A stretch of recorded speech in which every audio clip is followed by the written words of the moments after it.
Xin chào các bạn đã trở lại với Phân tích Game. Mình làm video này để thông báo với các bạn rằng mình đã phân tích xong một series mà có lẽ khi chơi, bạn sẽ chẳng thể hiểu nổi bất kỳ thứ gì bên trong nó. Nó được đánh giá là một trong những series khó hiểu bậc nhất từ trước đến nay. Thời lượng của video này sẽ khá dài, nhưng nó sẽ giải thích tất cả những bí ẩn nằm trong Rusty Lake.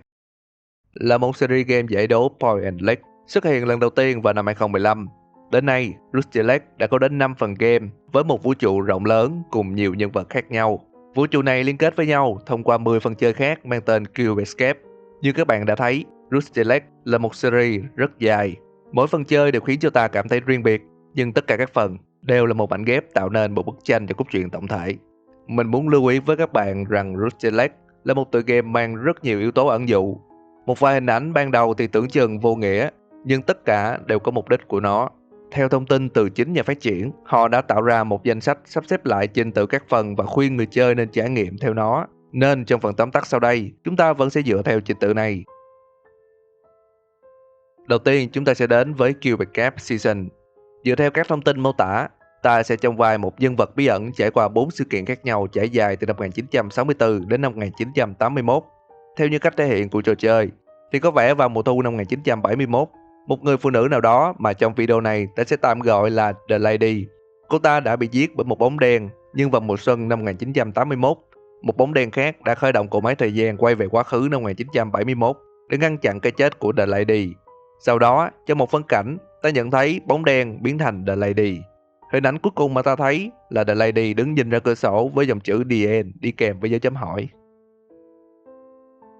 Cube Escape The Lake được xem là phần game đầu tiên của series Cube Escape. Tình tiết trong phần này khá đơn giản. Ta sẽ trong vai một nhân vật bí ẩn đang câu cá tại một căn nhà gỗ, nhìn ra hồ Rusty Lake. Người này sau đó đã nhìn thấy những hiện tượng kỳ lạ về những bóng đèn bí ẩn xuất hiện từ dưới hồ. Hình ảnh cuối cùng của phần này là một bóng đen từ dưới hồ bò lên, đứng trước cửa căn nhà với hai bàn tay giơ lên có vẻ như đang hù dọa. Cube Escape Alice. Phần này xảy ra vào năm 1888. Ta sẽ trong vai họa sĩ nổi tiếng người Hà Lan Vincent van Gogh đang đứng trong phòng ngủ. Van Gogh tỏ vẻ rất tức giận một chuyện gì đó. Ông cãi nhau với người bạn thân Paul. Sau đó ông ta cắt tay mình và tự sát. Hình ảnh cuối cùng trong phần này là cánh cửa phòng ngủ mở ra và để lộ bầu trời đầy sao. Cube Escape Harvey Box. Trong phần này ta sẽ trong vai một chú vẹt đang mắc kẹt trong một thùng giấy. Con vẹt cứ loay hoay trong thùng giấy cho đến khi một bóng đèn bí ẩn có cánh xuất hiện và tấn công nó. Sau đó, bóng đèn bí ẩn này cũng biến mất và để lại một khối lập phương màu đen. Ta đã tóm tắt diễn biến của 4 phần chơi và chắc chắn nếu bạn chưa từng chơi qua Rusty Lake, bạn sẽ không hiểu gì cả. Mình cũng đã từng có suy nghĩ giống như vậy, nhưng hãy cứ bỏ qua nó vì từ lúc này bạn sẽ thấy các sự kiện sẽ liên kết với nhau. Cube Escape K23. Phần này chia thành 4 chapter, bắt đầu từ năm 1971. Chúng ta sẽ vào vai một thám tử tên là Dale Vandermeer, đang thực hiện việc điều tra cái chết của một người phụ nữ, cũng chính là The Lady trong phần Cube Escape Season. Tại hiện trường, thám tử Dale tìm thấy một tập tài liệu chứa những bức ảnh. Dale bị ám ảnh với vụ án đến mức điều tra nó đến tận gần một năm. Anh ta nhận ra những bức ảnh là manh mối dẫn đến một nơi gọi là Rusty Lake. Trong quá trình điều tra, Dale cũng tìm thấy hai khối lập phương màu trắng và đen. Sau một giấc ngủ tại trụ sở, Dale thức dậy và thấy mình đang nằm trong một nhà nguyện tại Rusty Lake. Anh gặp một ông già bí ẩn. Lúc sau, ông ta biến thành một con quạ. Ngài quạ chèo thuyền đưa Dale đến một căn nhà gỗ giữa hồ và nhanh chóng rời đi. Tại đó, Dale bị tấn công bởi bóng đèn bí ẩn. Anh trốn khỏi nó bằng cách đi vào một thang máy chở anh xuống dưới đáy hồ Rusty Lake. Cube Escape The Mule. Phần này xảy ra vào năm 1972. Bối cảnh là bên trong cối xe gió. Ta sẽ trong vai một người đàn ông. Ông ta cũng chính là ngài quạ trong phần Cube Escape K23. Ngài quạ nhận được một lá thư từ một người tên là ngài Cứu, rằng ông ta đã đem xác của The Lady đến cho ngài quạ để trích xuất ký ức. Trong phần này, ta cũng sẽ biết người đưa thám tử Dale đến Rusty Lake chính là ngài Cứu, và ông ta cũng là người nhờ ngài quạ đưa Dale đến căn nhà gỗ giữa hồ, như diễn biến đã xảy ra ở phần Cube Escape K23. Ngài Cứu tạo ra một cơn bão để tiếp năng lượng cho cỗ máy trích xuất ký ức. Ký ức của The Lady được chuyển vào hai khối lập phương đen và trắng, đồng thời cũng khiến thân xác cô ta biến thành một bóng đen. Và trong phần này, ta cũng biết những bóng đen được gọi là các Corrupted Soul, mà trong video này ta sẽ gọi chúng là những linh hồn bất ổn. The Lady sau khi biến thành linh hồn bất ổn đã trở nên vô cùng giận dữ, tấn công ngài quạ, nhưng sau khi nghe lời nói của ngài quạ, cô ta đã bỏ đi. đến với Rusty Lake Hotel xảy ra vào năm 1893 tại khách sạn Rusty Lake. Khách sạn này thuộc quyền sở hữu của ngài Cứu. Ông ta kể rằng khách sạn Rusty Lake sẽ tiếp đón 5 vị khách đặc biệt. Họ sẽ được thiết đãi 5 bữa tiệc thịnh soạn trong 5 ngày. Khách sạn này tưởng chừng như bình thường, nhưng khi đêm xuống, ta sẽ trong vai nhân viên khách sạn tên là Harvey. Harvey sẽ chọn một công thức nấu ăn. Công thức này sẽ có một nguyên liệu liên quan đến một vị khách. Harvey sẽ lên phòng của vị khách để giết người đó và đem xác cho đầu bếp để chế biến thành thức ăn cho bữa tiệc hôm sau. Điều đó lặp đi lặp lại liên tục cho đến khi khách sạn không còn người khách nào. Trong đêm cuối cùng, Harvey đem bữa tối cho ngài Cứu. Bên trong là một khối lập phương trắng. Đồng thời trong phòng của ngài Cứu cũng chứa 5 khối lập phương tượng trưng cho 5 linh hồn bất ổn của những vị khách xấu số. Nhìn vào bên trong khối lập phương trắng là hình ảnh một khu rừng sương mù. Có một thang máy chở thám tử Dale từ dưới lòng đất đi lên khách sạn Rusty Lake.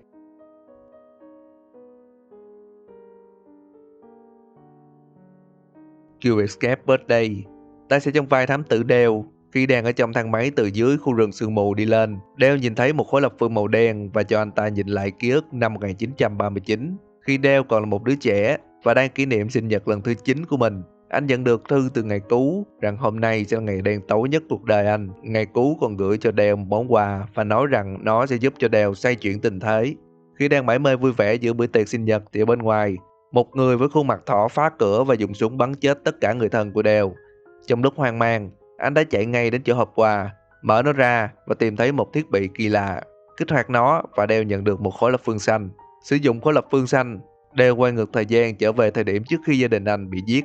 Dale đưa cho ông mình một khẩu súng và báo với ông hiểm họa sắp tới. Người đàn ông với khuôn mặt thỏ xuất hiện, nhưng lần này ông của Dale đã bắn hắn bị thương. Dale đi theo vết máu và thấy hắn nằm chết dưới gốc cây. Đồng thời ở trên ngọn cây, khối lập phương đen bỗng chuyển thành màu trắng. Trong Q Escape Theater, chúng ta sẽ tiếp tục trong vai thám tử Dale với hành trình khám phá ký ức bên trong những khối lập phương. Ký ức lần này đưa Dale đến năm 1971 tại một nhà hát. Hướng đến quầy bar, Dale gặp một thanh niên tên là Robert. Trong túi anh ta có ảnh của The Lady. Một người đàn ông đeo mặt nạ xuất hiện, tự giới thiệu mình là ngài Cứu. Ông ta nói rằng Dale sẽ được thưởng thức 6 vở kịch về quá khứ, hiện tại và tương lai. Đến vở kịch thứ 6, Dale nhìn thấy Robert đã biến thành một linh hồn bất ổn. Ngài Cứu nói rằng ký ức của Robert đã thuộc về Rusty Lake và khuyên Dale tiếp tục hành trình của mình. Dale bước vào thang máy và từ đằng sau, linh hồn bất ổn của Robert vẫn nhìn theo anh. Rusty Lake Root diễn ra vào cuối thế kỷ 19, năm 1860. Hai anh em nhà giả kim là William và Adolf Vanderboom. Sau khi tìm ra công thức tạo nên hợp chất bất tử elixir, họ đã uống nó và kết quả là William chết, còn Adolf thì trở nên bất tử và trở thành ngài quạ. Một thời gian sau, thanh niên trẻ James Vanderboom đến Rusty Lake để tiếp quản khoản thừa kế của người chú William quá cố của anh để lại. Khi đang sửa chữa ngôi nhà, James nhìn thấy một lối đi bí mật và cuốn nhật ký của chủ mình, trong đó ghi chép những nghiên cứu về một phương thuốc bất tử. Năm 1865, James cưới một người vợ tên là Mary và đến năm 1867, Mary đã sinh một lúc 3 người con, lần lượt đặt tên là Samuel, Emma và Albert. Năm 1870, sau nhiều năm nghiên cứu cách điều chế elixir, anh đã thí nghiệm elixir lên con chó của mình. Tưởng chừng không có điều gì xảy ra, nhưng khi đến lượt James uống elixir, thì anh ta lăn ra chết. 6 năm sau cái chết của James, Samuel, Emma và Albert đã 9 tuổi. Khi Samuel và Emma chọc kẹo Albert trong vườn, thì ngài quạ xuất hiện, nói rằng cuộc đời của ba đứa trẻ sẽ trải qua vô vàn đau khổ, nhưng những đứa con của chúng thì sẽ mang những trọng trách lớn lao. Năm 1884, Emma lúc này đã 17 tuổi. Cô có thai với một bông hoa và sinh ra người con tên là Frank. Năm 1891, Frank khi đang chơi đùa ngoài sân thì vô tình trượt chân xuống giếng nước. Frank cầu cứu Albert, nhưng hắn ta không cứu Frank mà còn đẩy cậu nhóc xuống giếng. Năm 1895, Samuel cưới Ida, một thầy bói ở hội chợ, và cả hai có với nhau một người con tên là Leonard. Năm 1896, Emma do quá đau buồn với cái chết của Frank đã treo cổ tự tử ngay trước sân. Mùa hè năm 1904, trong một bữa tiệc của gia đình, Albert đã giết chết mẹ mình là Mary, bắt cóc Samuel và Ida, còn Leonard may mắn sống sót. Sau khi bắt cóc Samuel và Ida, Albert đã giết cả hai và lấy một bên mắt của họ đặt vào những chiếc lọ. Albert đã thực hiện việc thụ tinh nhân tạo giữa hắn và Ida để tạo ra một người con gái tên là Rose. Năm 1914, sau sự việc xảy ra ở nhà, Leonard nhập ngũ. Đến năm 1918, Anh ta bị thương và mất một chân. Năm 1919, Rose lúc này đã 10 tuổi. Thừa hưởng khả năng tâm linh của Ida, Rose có thể nói chuyện với người ông cố William thông qua bàn cầu cơ. Linh hồn William nói với Rose về mong ước được tái sinh của mình, và để thực hiện nghi thức tái sinh, Rose phải tìm đủ 10 vật hiến tế.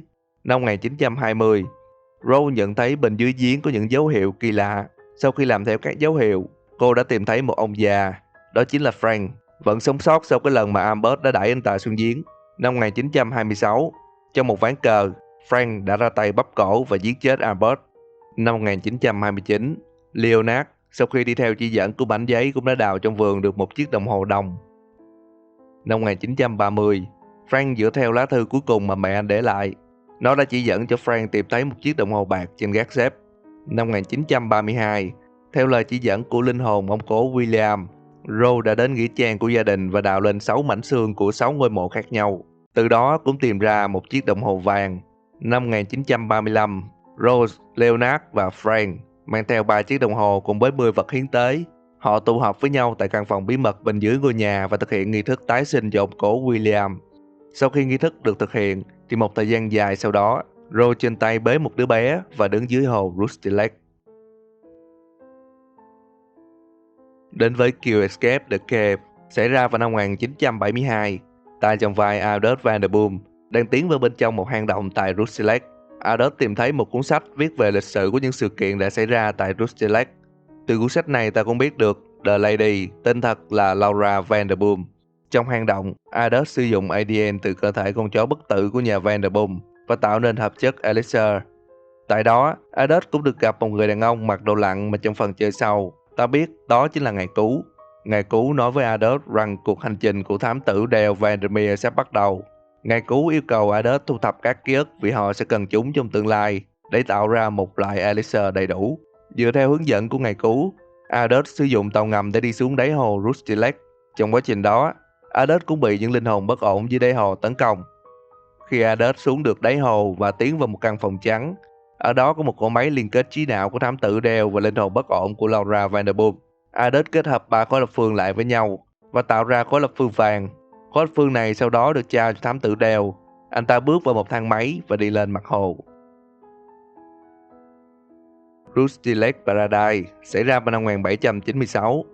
Ta sẽ trong vai một thanh niên tên là Jacob A. Lander, nhận được lá thư từ cha mình. Ông thông báo rằng mẹ của cậu đã qua đời và yêu cầu cậu trở lại hòn đảo Paradise. Ngay khi trở lại, Jacob nhận ra hòn đảo nơi gia đình cậu sinh sống đang phải hứng chịu rất nhiều thiên tai. Trong quá trình sống tại đó, Jacob bắt gặp một linh hồn bất ổn tại đền thờ của gia đình. Linh hồn này nói với Jacob rằng cậu phải tìm và đưa các mảnh ký ức của nó xuống hồ Rusty Lake. Chỉ có như thế thì những thiên tai mới chấm dứt. Jacob đi khắp nơi trên đảo để tìm kiếm những mảnh ký ức dưới hình dáng những khối lập phương đen.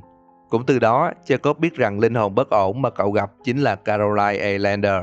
Đồng thời, cậu cũng nhớ lại những chuyện đã xảy ra trong quá khứ, rằng chính những người trong gia đình của Jacob đã từng muốn hiến tế cậu, nhưng mẹ cậu đã xin chết thay. Lá thư mà Jacob nhận được từ cha mình thật ra chỉ là một cái bẫy để dụ Jacob trở lại Paradise nhằm hiến tế cậu một lần nữa. Trong lúc bị cả gia đình hiến tế, linh hồn bất ổn xuất hiện, biến những mảnh ký ức thành các đồ vật khác nhau. Hình ảnh cuối cùng mà ta thấy là sự kết hợp giữa Jacob và linh hồn bất ổn của Caroline, tạo nên Ngài Cứu và hình bóng của khách sạn Rusty Lake. Đến với Q Escape Paradox, phần này được chia làm 2 chapter và chapter 1 còn được chuyển thành một bộ phim ngắn. Sự kiện trong Q Escape Paradox xảy ra vào khoảng thời gian không xác định. Ta sẽ trong vai thám tử Dale Vandermeer đang mắc kẹt trong một căn phòng kỳ lạ. Dale có cảm giác rằng mình đã từng ở đây trước đó. Dale phải thực hiện một chuỗi các câu đố để tìm cách thoát khỏi căn phòng, đồng thời giúp anh hiểu được chuyện gì đang xảy ra. Sau khi uống bình thuốc màu đỏ, Dale đã thoát được căn phòng. Cánh cửa dẫn Dale đến một khu rừng sương mù. Ngài Quả đã chờ đợi sẵn. Ông ta hỏi Dale những câu hỏi kỳ lạ. Sau khi rời khỏi khu rừng, Dale đến gần bờ hồ và nhìn thấy Laura Vanderboom, một linh hồn bất ổn đứng phía sau, và ngay lập tức cắt cổ Laura. Xác của Laura chìm xuống mặt nước và từ dưới nước trồi lên một khối lập phương màu đen. Dale nhìn thấy bên trong khối lập phương là chính anh đang nằm trên ghế sofa. Chapter 2 của Q Escape Paradox tiếp tục những diễn biến ở Chapter 1. Dale tỉnh dậy trên ghế sofa, tiếp tục mắc kẹt trong căn phòng ban đầu và quên hết mọi thứ. Trong quá trình tìm cách thoát khỏi căn phòng, Dale dưới sự dẫn dắt của Ngài Quạ đã dần hồi phục trí nhớ của mình. Dale còn được gặp cả Ngài Cứu. Ngài Cứu nói rằng thời gian của ông ta sắp hết. và cần một người để thay thế mình quản lý Rustilex. Ngày cứu còn yêu cầu Dale phải tiếp tục cuộc hành trình và đối mặt với linh hồn bất ổn của chính anh. Sau khi uống bình thuốc màu xanh dương, Dale bỗng nhiên trở thành linh hồn bất ổn và bước ra khỏi căn phòng. Linh hồn bất ổn của Dale đi sâu vào bên trong khu rừng sương mù. Anh gặp ngày quạ. Ông ta đưa cho anh con dao và nói rằng Dale biết phải làm gì với nó. Dale nhìn thấy mình đang đứng phía sau Laura Vanderboom và một dân bản của anh đang đứng trên bờ hồ. Dale lấy dao cắt cổ Laura. Một khối lập phương đen nổi lên và bên trong là hình ảnh Dale đang nằm trên ghế sofa. Tiếp tục trở lại điểm khởi đầu ở chapter 1.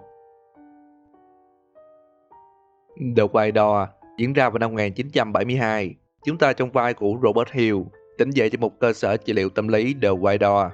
Robert được theo dõi để phục hồi trí nhớ sau một tai nạn bất ngờ. Anh được chăm sóc bởi một y tá tên là Sarah White. Mỗi ngày tại khu trị liệu, Robert phải thực hiện các hoạt động được chỉ định sẵn. Và khi kết thúc một ngày, anh sẽ ngủ và mơ về một sự kiện đã xảy ra trong quá khứ của mình.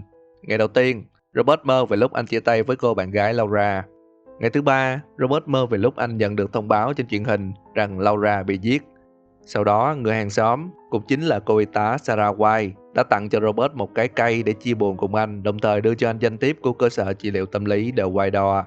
Ngày thứ tư, Robert mơ về ngày anh đến uống rượu tại một nhà hát. Nhân viên quầy bar đưa cho anh một khẩu súng và Robert đã dùng nó để tự sát. Ngày thứ năm, Robert thức dậy tại một phòng giam. Tại đó, Robert nhìn thấy một linh hồn bất ổn.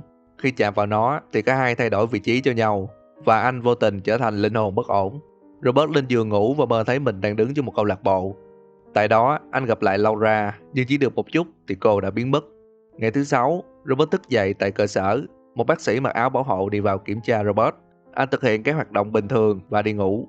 Trong giấc ngủ, Robert mơ về lúc anh tỉnh lại trên phố. Một bà lão đến và đưa cho anh đồng xu. Robert dùng đồng xu đó và gọi cho cơ sở trị liệu The White Door. Khi đến được cơ sở trị liệu thì anh gặp người quản lý. Ông ta đưa hợp đồng cho anh ký và kêu anh đến gặp Sarah. Sarah dẫn Robert đến phòng của mình. Ngày thứ bảy, Robert đứng trong phòng mình và nhìn thấy một linh hồn bất ổn đang nằm trên giường. Linh hồn bất ổn nói với Robert rằng hãy thay thế vị trí của nó. Rồi sau đó, Robert lên giường đi ngủ. Anh mơ về ngày đầu tiên anh gặp được Laura đang vẽ tranh ở công viên. Và đó cũng là hình ảnh cuối cùng kết thúc phần chơi The White Door. Đến với Samsara Room, phần chơi mới nhất của Rustilex. Diễn biến của nó xảy ra tại thời điểm không xác định. Ta sẽ trong vai một linh hồn bất ổn đang mắc kẹt trong một căn phòng kỳ lạ. Toàn bộ trò chơi là quá trình linh hồn bất ổn này tìm cách thoát khỏi căn phòng. Cho đến cuối cùng, linh hồn bất ổn sau khi thoát khỏi căn phòng thì trở thành một đứa bé và được một người bí ẩn bế trên tay tại hồ Rustilex. Đó là tóm tắt của tất cả 15 phần trong series Rustilex và Cube Escape. Cho ta rất nhiều thông tin. Phải nói đây là một lượng thông tin rất lớn về vũ trụ xoay quanh Rustilex. Để liên kết các thông tin này với nhau, đầu tiên ta hãy cùng tìm hiểu Rustilex là gì. Như đã biết trong phần tóm tắt, Rustilex là một hồ nước rộng lớn, xuất hiện gần như tất cả các phần chơi. Nó đóng vai trò như là nơi bắt đầu của tất cả mọi chuyện. Rustilex không phải là một hồ nước bình thường, mà bên dưới đáy hồ là một khu rừng sương mù. Tồn tại những linh hồn bất ổn và quan trọng nhất là các khối lập phương, thứ được xem là đại diện của ký ức. Nhưng chúng ta không hề biết nguồn gốc tại sao lại có một khu rừng bên dưới Rustilex. Manh mối xa nhất mà ta có lúc này chính là câu chuyện của dòng họ Elander trong Rustilex Paradise. Ta chỉ biết rằng với mục đích đạt được sự giác ngộ, nhà Elander đã tôn thờ Rustilex và thực hiện các nghi thức hiến tế. Trong Rustilex, ta còn được nhìn thấy những cá thể nửa người nửa thú, hay còn gọi là người lai. Những người lai này khi liên kết họ với trường hợp của ngài cứu và ngài quạ, ta sẽ nghĩ rằng họ đều bất tử. Nhưng trong Rustilex Hotel, ta thấy những vị khách đều có thể bị giết. Điều này chứng minh rằng hình dáng nửa người nửa thú có thể là biểu hiện của một cá thể đã nhận được sự giác ngộ, còn sự bất tử chỉ hiệu lực với những người đã từng tiếp xúc với Elixir.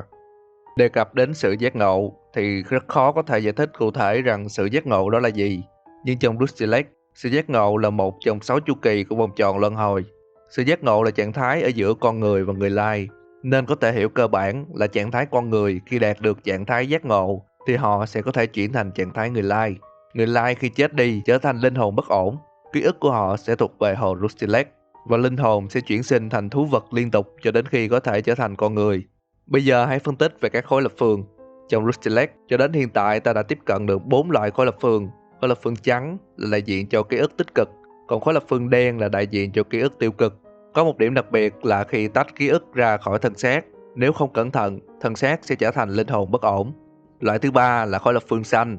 Khối lập phương này khá đặc biệt. Theo như mình thấy thì nó có khả năng giúp cho người sở hữu quay ngược thời gian. Cụ thể là trong Quebec Escape Birthday, thám tử Dale đã quay ngược thời gian để ngăn chặn việc gia đình mình bị giết.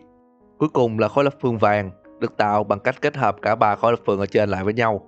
Chức năng của nó hiện tại vẫn chưa được tiết lộ, nhưng có khả năng rằng khối lập phương vàng có thể cho người sở hữu nhìn thấy được tương lai của mình. Đến với liều thuốc Elixir, ta thấy rằng có một điều đặc biệt là trong trò chơi luôn luôn có một cặp cùng uống Elixir và luôn đem lại kết quả là một sống và một chết. Đồng nghĩa với việc sau khi uống Elixir, ta sẽ có 50% trở nên bất tử và 50% là chết. Nhưng nếu để ý kỹ thì Elixir không phải là trò bày rủi. Lấy ví dụ từ hai cặp uống Elixir, cặp thứ nhất là William và Aldous Vanderboom, cặp thứ hai là James Vanderboom và con chó của anh ta. Ta thấy rằng William uống trước Aldous nhưng William lại chết, còn con chó của James uống trước nhưng nó lại bất tử. Điều này chứng tỏ rằng cho dù uống trước hay sau thì cái chết của họ đã được định sẵn. Có một sự trùng hợp giữa những người chết bởi Elixir, họ đều là những người đã tạo ra Elixir. Trong Rusty Lake Root, Aldous đã yêu cầu William tìm cách tạo ra Elixir. Rồi sau khi William tạo ra Elixir thì ông ta mới đưa cho Aldous uống. James cũng vậy, anh ta cũng là người tạo ra Elixir và như kết quả ta thấy rõ ràng rằng Elixir luôn gây ra cái chết cho người tạo ra nó. Nhưng nếu vậy thì tại sao trong Kill Escape the Cave, Aldous và Jacob cùng uống Elixir nhưng cả hai lại không ai chết? Thật ra trong phần này, nếu để ý tờ giấy công thức, ta sẽ thấy dòng chữ Extract for the last Elixir. Có nghĩa là Aldous chỉ chiết xuất phần Elixir mà James Vanderboom ngày xưa đã cho con chó uống, chứ không phải là tạo ra Elixir mới. Và cũng trong Kill Escape the Cave, ta nhận ra sự bất tử mà Elixir mang lại không phải là vĩnh viễn. Tác dụng của nó bị tiêu biến theo thời gian, hoặc bị tác động bởi một vấn đề nào đó. Cho đến hiện tại ta thấy rằng có hai cách được sử dụng để tạo ra Elixir. Cách thứ nhất là của Caroline Ellender, dùng chính nguyên tố của tự nhiên và một khối lập phương để tạo ra Elixir. Và cách thứ hai là của William Vanderboom, sử dụng 4 nguyên tố gồm lửa, nước, đất và không khí để tạo ra Elixir. Nhưng cả hai cách đều có liên kết tâm linh với hồ Rusty Lake. Chứng minh điều này bằng việc ngày cứu và ngày quạ, hai người trở nên bất tử bằng Elixir được tạo bằng hai cách khác nhau. Nhưng cả hai đều cảm thấy sự suy yếu về tác dụng của Elixir trong Kill Escape the Cave. Điều này cho ta thêm manh mối rằng có vẻ như tác dụng của Elixir sẽ thay đổi theo trạng thái của hồ Rusty Lake. Quay lại nơi mọi thứ bắt đầu, trong Rusty Lake Paradise, sau sự kiện Jacob bị hiến tế và Caroline thế mạng, điều đó tạo ra 10 khối lập phương đen và từ đó các thiên tai khác nhau liên tục ập tới dòng họ Elander. Nếu quan sát về tên của các thiên tai, ta sẽ để ý rằng nó bắt đầu bằng việc hồ nước bị ô nhiễm và nó xảy ra ngay sau sự kiện Caroline bị tiêu sống. Ta có thể suy luận ra việc hiến tế người sống cho hồ Rusty Lake có vẻ chính là để hiến tế ký ức của người đó cho hồ. Và 10 ký ức tượng trưng với 10 khối lập phương đen mà Caroline dâng cho Rusty Lake đã vô tình làm ô nhiễm nó và từ đó cũng tạo ra các thiên tai. Và như ta nói ở trên, khối lập phương đen là tượng trưng cho ký ức tiêu cực, còn khối lập phương trắng là ký ức tích cực. Từ đây mình có giả thuyết rằng nếu hồ Rusty Lake hấp thụ những ký ức tích cực, nó sẽ ban cho những người tôn thờ Rusty Lake sự giác ngộ hoặc duy trì sự bất tử. Còn nếu Rusty Lake hấp thụ những ký ức tiêu cực, nó sẽ rút lại những thứ mà nó đã ban. Hồ sẽ đem lại đau khổ đến cho những người sống gần nó. Điều này có thể giải thích mục đích mà ngài Cú giết những vị khách lai trong Rusty Lake Hotel. Trong đoạn cuối của phần chơi này, ta thấy ngài Cú nói cảm ơn về những ký ức. Ý của ông ta lúc này không phải là những khối lập phương đen trong các bột chứa, mà chính là khối lập phương trắng trong đĩa. Như đã nói ở trên, thân xác luôn sở hữu hai dạng ký ức là tiêu cực và tích cực, tương ứng với hai dạng khối lập phương đen và trắng. Ngài Cú giết những vị khách bằng cách trích xuất khối lập phương ra khỏi thân xác của họ. Khối lập phương đen thì lưu trữ trong các bể chứa, còn khối lập phương trắng là dùng để dâng lên cho hồ Rusty Lake. Còn một khúc mắc nữa trong Rusty Lake Hotel, đó là sự trùng hợp của những vị khách và những chiếc mặt nạ mà người nhà Elander đã đeo khi hiến tế Jacob khi xưa. Nhiều người nói rằng 5 vị khách chính là 5 người nhà Elander đã nhận được sự giác ngộ và biến thành người lai. Trên blog của nhà phát triển Rusty Lake có giới thiệu đến từng vị khách. Chúng ta có thông tin về tuổi tác, chiều cao và nghề nghiệp. Với những thông tin này, không thể nào những vị khách và người nhà Elander là một. Vì câu chuyện của nhà Elander xảy ra vào năm 1796, còn câu chuyện của những vị khách tại hotel xảy ra vào năm 1893. Vì vậy, để xác định được những vị khách cũng chính là người nhà Elander, thì tuổi của những vị khách phải hơn 100. Phân tích sâu về những vị khách, ta thấy rằng giống như ngài Cú từng nói, những vị khách đều có mục đích ở lại hotel. Ngài Lợn thì được ngài Cú đích thân viết thư mời đến khách sạn. Ngài Thỏ và cô Gà Lôi là diễn viên trong rạp hát của Rusty Lake. Ngài Hu theo như các manh mối trong phòng, ta thấy ông ta đang nghiên cứu về khách sạn này, về bí ẩn bên dưới hồ Rusty Lake. Còn bà Bồ Câu không chỉ là một kỹ sư điện bình thường, mà còn là người tạo ra cỗ máy trích xuất ký ức từ bộ não. Như đã nói ở trên, tất cả những vị khách đều được nhìn thấy dưới hình dáng người lai, có nghĩa là họ đều mang trong mình tư tưởng của hồ Rustilex. Có thể những vị khách bị giết vì gây cản trở cho ngày cứu. Đồng thời với kiến thức của bà bồ câu, đó chính là nguồn gốc để tạo ra những cỗ máy trích xuất ký ức.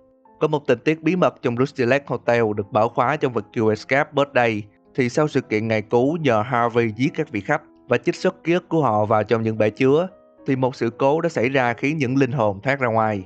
Có vẻ như Harvey đã bị tấn công hoặc tệ hơn là bị giết. Nếu nhìn thật kỹ cảnh này, ta sẽ thấy trước cửa khách sạn sẽ có hai người, một người đang nằm và một người đứng giơ tay. Sau đó thì một luồng ánh sáng xuất hiện. Ánh sáng này giống hệt ánh sáng mà ta thấy trong Q Escape The Mill khi mà ngài cứu sử dụng phép thuật của mình để tạo ra cơn bão, nên rất có thể Harvey đã bị giết sau khi linh hồn bất ổn của những vị khách thoát ra. Sau đó được hồi sinh nhờ phép thuật của ngài cứu và chuyển sinh thành một con vẹt. Vậy có thể liên kết rằng bóng đen mà ta thấy trong Q Escape Harvey Box chính là linh hồn bất ổn của Harvey, và khi bóng đen biến thành khối lập phương đen chính là ẩn dụ rằng đó là ký ức của Harvey trong trạng thái thú vật. Harvey đã nhớ lại hình ảnh ở tiền kiếp của mình. Trở lại với việc Harvey bị giết và ngài cứu sử dụng phép thuật, mình mới để ý rằng khi mà Jacob bị hiến tế, cậu ta bị nhốt trong một cái lồng treo trên miệng giếng, nhưng khi đến Caroline thì cô lại bị thiêu sống. Có khả năng rằng những thiên tai hành hạ dòng họ Elander cũng chính là những lời nguyền của Caroline. Trong một bức tranh tại nhà của Laura có tên là Lady of the Lake, ta thấy hình ảnh một người phụ nữ trên tay bưng một cái đĩa lớn với bên trong là một khối lập phương đen. Và nếu nhìn kỹ, ta có thể thấy các điểm tương đồng giữa người phụ nữ trong tranh và Caroline. Điều này khẳng định Lady of the Lake chính là Caroline Elander. Từ các manh mối cho ta lập luận rằng Caroline có thể chính là phù thủy đã từng cai trị Rustilex, và như đã biết rằng ngày cứu chính là sự kết hợp giữa Jacob với linh hồn bất ổn của Caroline, nên có thể rằng một phần khả năng phù thủy của Caroline vẫn tồn tại bên trong ngày cứu. Bây giờ ta sẽ đến với dòng họ Vanderboom. Câu chuyện của dòng họ này bắt đầu trong phần Rustilex Root và là tiền đề cho các nhân vật như William, Aldous, Laura, Dale Vandermeer và Robert Hill. Mọi chuyện bắt nguồn từ cái chết của William Vanderboom sau khi uống elixir. Gia tài của William gồm căn nhà và mảnh vườn được trao cho người cháu James. James sau khi dọn đến ngôi nhà thì bắt đầu xây dựng gia đình của riêng mình. Trong quá trình đó, linh hồn của William vẫn lãng vảng trong ngôi nhà và tìm cách thu thập 10 bộ phận cơ thể của con cháu mình, đồng thời biến chúng thành 10 món hiến tế trong nghi thức hồi sinh chính mình. Trong Q Escape The Cave, ta sẽ thấy hình vẽ cây gia phả của dòng họ Vanderboom, và ta thấy người cuối cùng của dòng họ chính là Laura Vanderboom. Liên kết với các sự kiện đã xảy ra ở phần chơi Samsara Room, trong đoạn cuối khi linh hồn bí ẩn tìm cách thoát khỏi căn phòng, nó đã biến thành một đứa bé nằm trên tay của người nào đó, và hình ảnh này tương đồng với cảnh Rose Vanderboom bế đứa bé bí ẩn trong Rustilex Root. Vậy rõ ràng đó là cùng một đứa trẻ, hay nói cách khác thì William Vanderboom đã đầu thai thành Laura Vanderboom. Như được biết thì nghi lễ hồi sinh William có sự góp mặt của Rose, Leonard và Frank. Ta thấy rằng tất cả họ đều bị rễ cây trói lại, nhưng Roy thì bị trói một cách khác so với hai người còn lại. Nếu để ý kỹ, ta sẽ thấy mắt của Leonard và Frank khi bị trói rất khác so với ban đầu. Lúc đầu họ mắt đen, nhưng khi bị trói thì mắt lại trắng, trong khi Roy thì không hề bị như vậy. Điều này dẫn đến việc khả năng cao Leonard và Frank đã chết trong nghi lễ hồi sinh William, hoặc tệ hơn là sinh lực của họ cũng chính là nguồn năng lượng để duy trì nghi lễ. Dựa vào manh mối trong phần The White Door, khi Laura gặp Robert lần đầu tiên, bìa cuốn sách vẽ của Laura có chữ Rose, cho ta chắc chắn rằng sau nghi thức hồi sinh, Rose đã rời khỏi Rustilex và nuôi dưỡng Laura. Bây giờ hãy đến với Laura Vanderboom, hậu kiếp của William. Dựa vào các thông tin từ hai phần The White Door và Q Escape K23, ta có thông tin rằng Laura và Robert Hill có mối quan hệ thân mật với nhau. Sau đó, họ chia tay theo ý muốn của Laura. Sau khi chia tay, Laura thắng một cuộc thi đoán chữ trên báo và nhận được một chuyến đi tham quan Rustilex. Laura tìm thấy một căn nhà gỗ bỏ hoang, và đây chính là diễn biến trong phần Q Escape The Lake. Sau khi trở về từ chuyến đi, Laura được tìm thấy là đã chết tại nhà. Nguyên nhân dẫn đến cái chết là dựa vào những manh mối trong Q Escape The Lake. Khi đang câu cá tại căn nhà gỗ, Laura bị những ảo giác kỳ lạ tấn công tâm trí. Laura nhìn thấy những cái xác từ dưới hồ và những bóng đen bí ẩn truy đuổi cô. Nhưng hãy để ý chi tiết cuối, khi bóng đen bí ẩn đứng trước nhà gỗ, nó bỗng nhiên biến thành một khối lập phương đen. Chi tiết này rất giống với Q Escape Harvey Box, và càng khiến ta chắc chắn hơn về những bóng đen mà ta thấy tại Q Escape The Lake chỉ là những hình ảnh từ ký ức của Laura. Nói đúng hơn là ký ức từ tiền kiếp của cô. Vậy thì điều gì đã dẫn đến việc Laura nhớ lại những ký ức đó? Nó khiến cho mình nhận ra rằng trong Q Escape Season, ta thấy con vẹt Harry chính là thú nuôi của Laura. Và sau khi Laura lấy quả trứng của Harvey luộc lên và ăn, thì cô nhận được một khối lập phương đen. Và có thể đây chính là ẩn dụ cho việc Laura sau khi ăn quả trứng đã nhớ lại những ký ức đen tối từ tiền kiếp của mình, dẫn đến việc cô chia tay với Robert Hill và có thể là dẫn đến cái chết của cô. Vậy là ta đã có manh mối về nguyên nhân cái chết của Laura. Cô không phải bị mưu sát mà đơn giản là tự sát do những ký ức đen tối từ tiền kiếp xuất hiện liên tục trong tâm trí cô. Cái chết của Laura là tiền đề dẫn đến câu chuyện của Robert Hill và thám tử Dale Vandermeer. Ta thấy trong The White Door, Robert cũng đang có một cuộc sống khá bất ổn. Do Laura vừa mới chia tay anh còn bị đuổi việc. Sau đó Robert còn nhận được tin từ TV rằng Laura đã chết. Tất cả những điều đó khiến Robert trở nên trầm cảm. Thám tử Dale, người được giao trách nhiệm điều tra cái chết của Laura, Dale nghĩ rằng Robert là người có khả năng gây án nhất nên đã bắt anh ta về đồn cảnh sát để tra khảo. Nhưng có một điều vô cùng khó hiểu là khi nhìn lại phòng thẩm vấn, ta sẽ thấy viên cảnh sát đã bị treo lên và Robert lúc này đã trở thành một linh hồn bất ổn và bất ngờ xuất hiện đập bể cửa kính. Linh hồn bất ổn sau đó trở thành khối lập phương đen. Dale lúc sau cũng thu được thêm một khối lập phương trắng. Đến lúc này ta sẽ có suy nghĩ, một người như Dale chưa từng ở Rusty Lake, tại sao lại có thể tương tác với những khối lập phương? Nhưng hãy suy nghĩ kỹ rằng Dale là một thám tử và việc anh ta thu thập được các khối lập phương trong trò chơi có thể chỉ là ẩn dụ cho việc Dale đã tìm ra được có sự tồn tại của những khối lập phương ký ức, hoặc có thể là Dale đang gặp ảo giác về những khối lập phương và anh có sự liên kết tâm trí nào đó với chúng. Và như bức thư mà ngài cứu đã gửi cho ngài Khọa ở Escape the Mill, nó có ghi rằng Dale chính là người có thể ngăn sự tấn công của những linh hồn bất ổn tại Rusilet. Vậy còn Robert, chuyện gì đã xảy ra với anh ta? Thì có vẻ sau khi bị điều tra bởi cảnh sát, Robert đã lao vào bia rượu. Điều này thể hiện qua sự kiện Robert uống rượu đến say xỉn tại Escape Theater. Robert đã có ý định tự sát trong đầu, nhưng có vẻ anh ta không làm vậy. Và sau cơn say, anh ta tỉnh dậy ở ngoài đường. Thứ mà anh có lúc này chính là danh thiếp của trung tâm hỗ trợ phục hồi tâm lý The White Door mà người hàng xóm Sarah White đã đưa cho anh ngay sau khi anh nhận được tin Laura đã chết. The White Door là một trung tâm phục hồi tâm lý, nhưng theo các manh mối thì đây cũng là nơi chiết xuất ký ức từ các bệnh nhân được quản lý bởi ngài cứu. Như đã biết thì tại trung tâm phục hồi, Robert phải tuân theo chế độ sinh hoạt nghiêm ngặt. Robert trong những ngày tại trung tâm thì dần có những giấc mơ về quá khứ và trong đêm thứ ba. Khi anh chợt thức giấc giữa giấc mơ thì vô tình nhìn thấy cơ thể mình bị cắm vào rất nhiều thiết bị khác nhau. Điều đó khiến cho việc trích xuất bị ảnh hưởng, khiến Robert trở thành một linh hồn bất ổn và bị chuyển sang phòng cách ly. Đến đây thì ta tự hỏi rằng làm cách nào mà Robert thoát khỏi tình trạng bất ổn để có thể trở lại hình dáng ban đầu. Thì thật ra trong The White Door có một kết thúc ẩn. Kết thúc ẩn này xảy ra khi chúng ta điều khiển Sarah bước vào phòng của Robert. Tại đây Robert vẫn trong tình trạng bất ổn.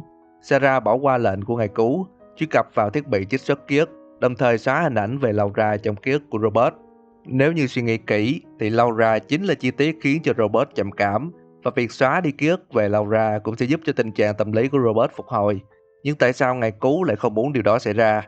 Trong tin nhắn mà ngài cứu gửi cho Sarah, ông ta có nói rằng ký ức của Robert sẽ trở nên vô dụng nếu xóa hình ảnh của Laura. Có lẽ giá trị của những khối lập phương ký ức tỷ lệ thuận với nhau. Ý mình là nếu ký ức tiêu cực càng mạnh thì sẽ dẫn đến việc ký ức tích cực càng mạnh.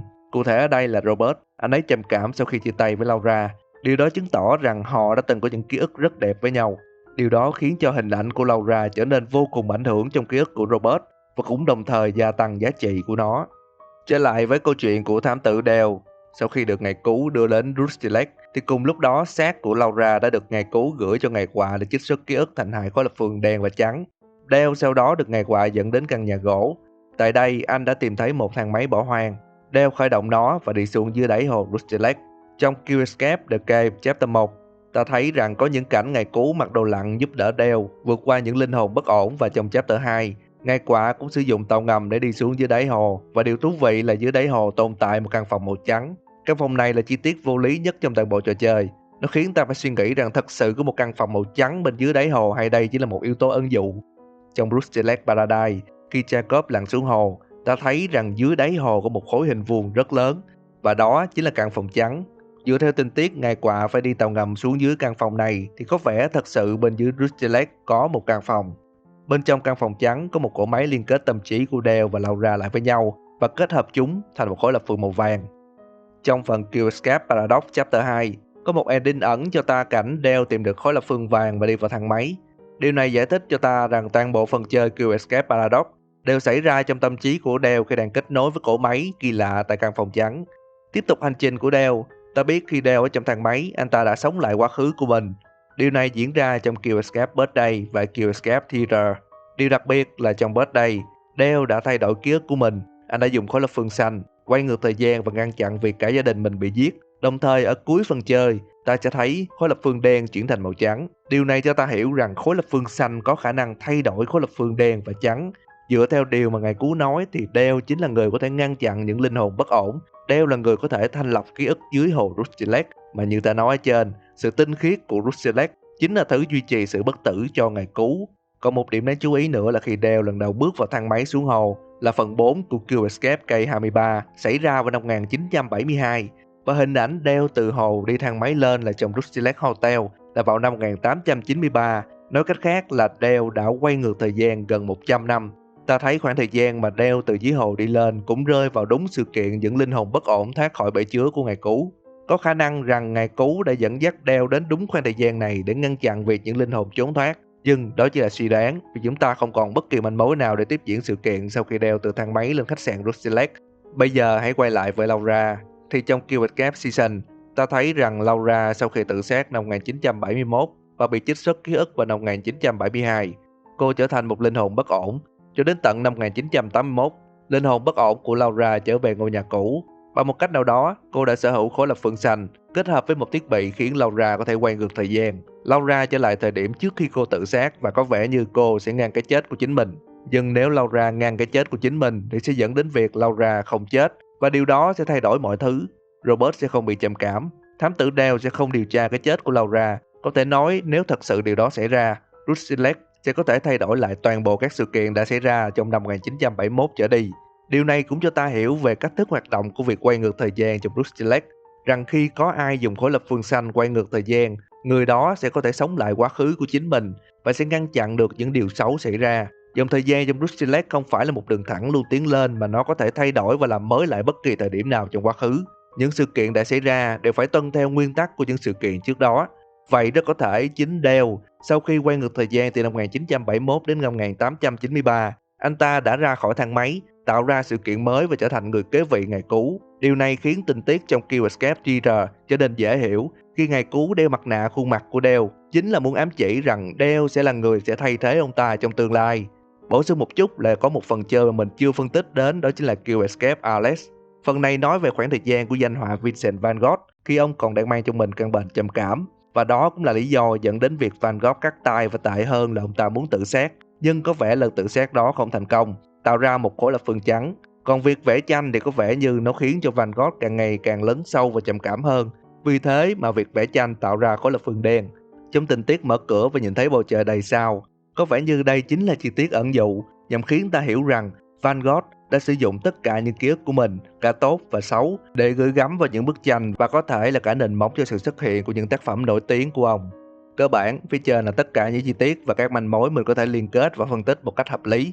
Nhưng các bạn cũng biết rằng Rusty Lake là một tựa game vẫn tiếp tục ra mắt những phần mới, và cứ mỗi phần xuất hiện sẽ hé lộ một mảnh ghép mới. Hy vọng những điều trên sẽ giúp các bạn phần nào hiểu được chuyện gì đã xảy ra và cùng mình đón chờ những manh mối mới nhất trong những phần game sau. Và đó là giả thuyết của Footage Game cho cốt truyện và vũ trụ cho tất cả các phần chơi hiện có của hai series Rusty Lake và Kill Escape. Nếu có gì không hợp lý hoặc sai sót, các bạn hãy comment bên dưới nha. Và hãy nhớ những gì mình nói trong video chỉ là giả thuyết thôi. Đừng quên bỏ lại một like, share và theo dõi cho Footage Game. Mình là Zido và chúng ta sẽ gặp lại nhau ở video sau nha.